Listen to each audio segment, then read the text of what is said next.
પૂજા ભક્તિ પ્લસમાં અને પેટ માઇનસમાં. શ્રાવણ પતવા આવ્યો પણ પેટ માઇનસમાં આવતું ગયું, ઉપવાસ કર્યા છતાંય. કારણ કે જાણે અજાણે ઉપવાસની અંદર ફરાળમાં ભૂલ કરી, ક્યારેક જે તહેવારો આવ્યા એમાં દૂધની મીઠાઈ પણ પેટમાં ગઈ. હવે શું કરવું? જે લોકોની વાયુ પ્રકૃતિ છે એવા દર્દીઓ રાત્રે સૂતી વખતે થોડાક જ હુંફાળા દૂધની અંદર 2 ચમચી ગાયનું ઘી મિક્સ કરીને લઈ શકે છે, જેનાથી એમનો વાયુ શાંત થાય અને આંતરડા બરોબર કામ કરતા થાય. જરાક મજબૂત મનના દર્દી હોય વાયુ પ્રકૃતિવાળા તો સૂતી વખતે 1 થી 2 ચમચી શુદ્ધ સારી કંપનીનું દિવેલ લઈ શકે છે. હવે જે લોકો પિત્ત પ્રકૃતિવાળા છે, જેમને ગરમી વધારે લાગે છે, શરદી કફ ભાગ્યે થાય છે, એ દર્દીઓ પિત્ત પ્રકૃતિવાળા કહેવાય. ગુસ્સો પણ એમને જલ્દી આવી જાય.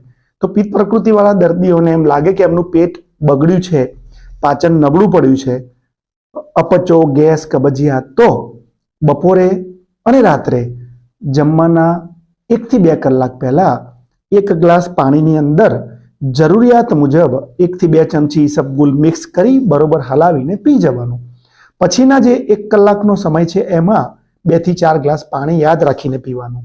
તમને એમ લાગે કે દિવસમાં એક જ વાર 1 ચમચી ઈસબગુલ લીધાથી પેટ સરખું થઈ જાય છે તોય ચાલે, 2 વાર 1 ચમચી લેવાની જરૂર છે તોય ચાલે, અને 2 વાર 2 ચમચીની જરૂર પડે તો પણ લઈ શકો છો.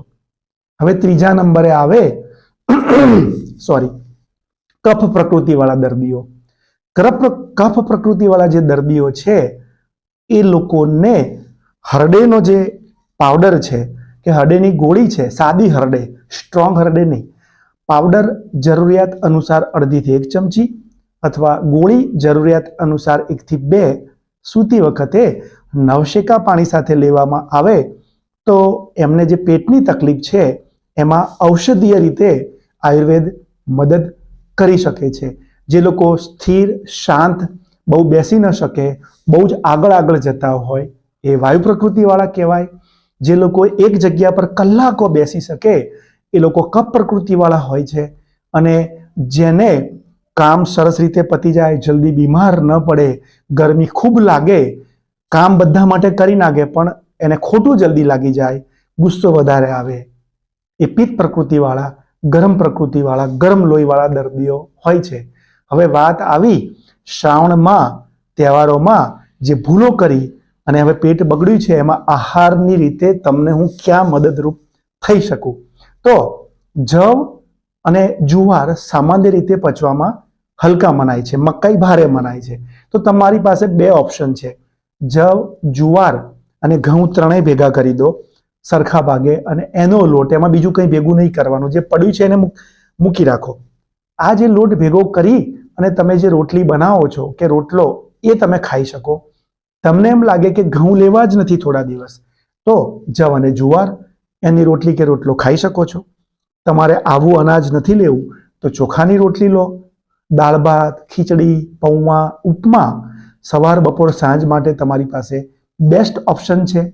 સવારના નાસ્તામાં ચા કે દૂધ જે કાંઈ લો છો એની સાથે તમે ખાખરો લઈ લો તોય ચાલે, તમે મોટા મમરા જે મકાઈના આવે છે જે વાયુ ન કરે લઈ લો તોય ચાલે, હાઈ ફાઈબર બિસ્કિટ લો તો પણ ચાલે. અને સાથે વ્યાયામ માટે તમે એટલા નાના નથી કે મારે દર વખતે તમને વ્યાયામ માટે ચાવી ભરવી પડે. આ શરીરની તમને કિંમત હોય અને તમને એમ લાગતું હોય કે જીવવું છે ને સારું જીવવું, તો તમે ચાલો, પ્રાણાયામ કરો, દોડો.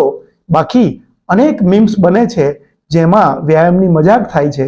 તમે પણ એ મીમ્સ જુઓ અને જેટલું યોગ્ય લાગે એટલું ફોલો કરો.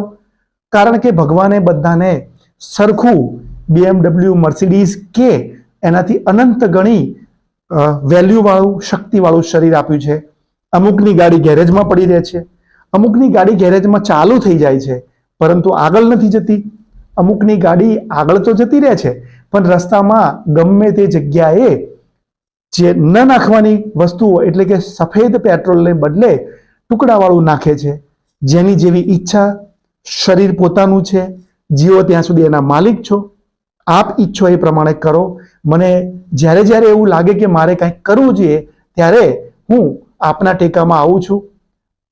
પેટ માટે, આહાર માટે અને વ્યાયામ માટે સ્વસ્થ રહો, મસ્ત રહો.